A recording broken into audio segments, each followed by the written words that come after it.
Hey, do you want to learn to drive in 2025? Are you looking to start driving lessons but you just don't know where to begin? Well, don't worry, I'm here to help. In this video, I'm going to give you the whole process from start to finish, so listen up. Okay, so first of all, we need to make sure that you're actually allowed to drive. In the UK, to drive a vehicle which is category B and a car, you need to be at least 17. That is unless you're 16 and you receive personal independence payments. You also need to make sure that you can read a number plate from 20 metres away. Don't worry if you wear glasses or contact lenses, as long as you disclose that information and make sure you use them, that's absolutely fine.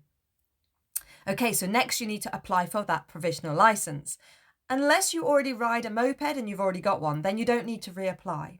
But if you do need a provisional licence, you can apply online for £34 at the moment.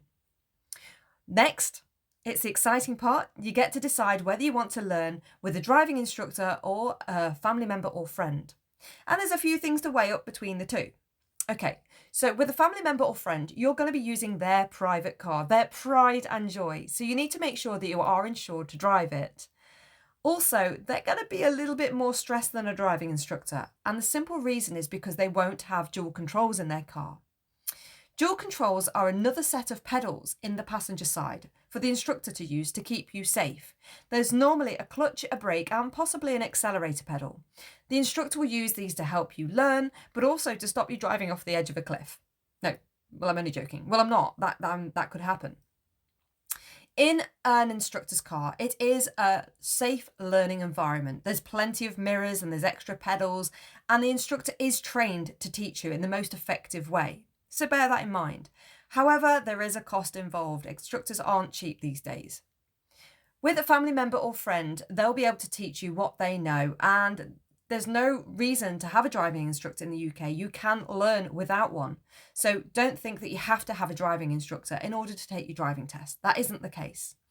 Now, if you do decide to go with a driving instructor, there is something to be really careful of.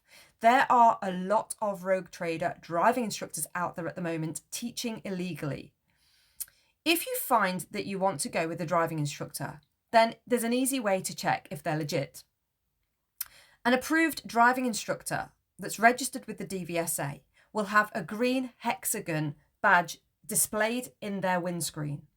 They'll also have a PRN number, which is their registration number, and you can ask for this at any time.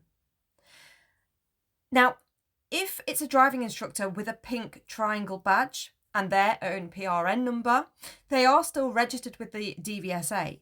The only difference is they're a potential driving instructor. It means they've done the whole course, but they're just waiting for their final exam, and they're being supervised by another trainer. Now, this is moderated really, really strictly, and it's nothing to worry about. It means they've had the most up-to-date training, and they're just getting some driving and teaching experience before they do their final test.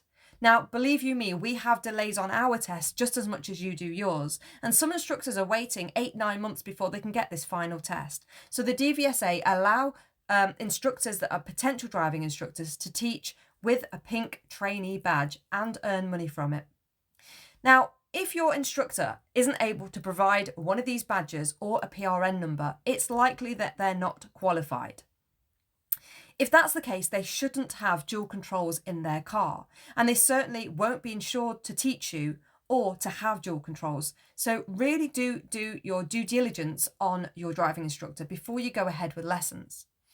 Now, the other thing to bear in mind is if you've got a decent driving instructor and you say to them, look, I'm not sure, it's my first lesson, am I okay to just book one lesson and see how it goes? They should be absolutely fine with this, because sometimes you don't vibe with your instructor and you're going to spend a long time with them. So make sure you've got the right fit. So try maybe just booking one lesson at first and seeing what the environment's like. See how you feel, how the lesson goes. And if you don't vibe, then feel free to get another instructor.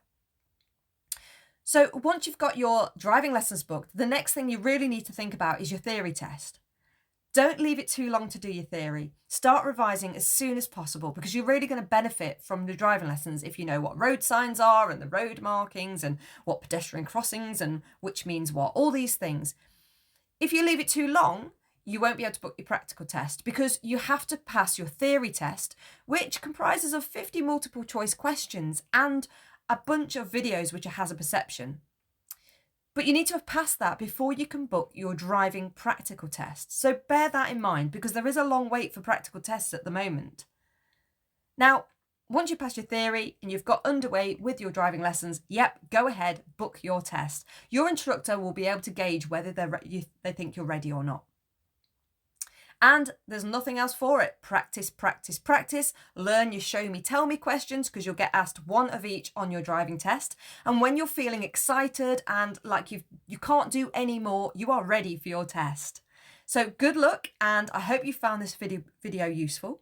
Don't forget to double tap the screen to like the video, drop a comment with any questions or anything below, and don't forget to follow my TikTok for daily hints and tips on how to pass your driving test, how to cope with driving test nerves, and just day-to-day stuff about driving lessons.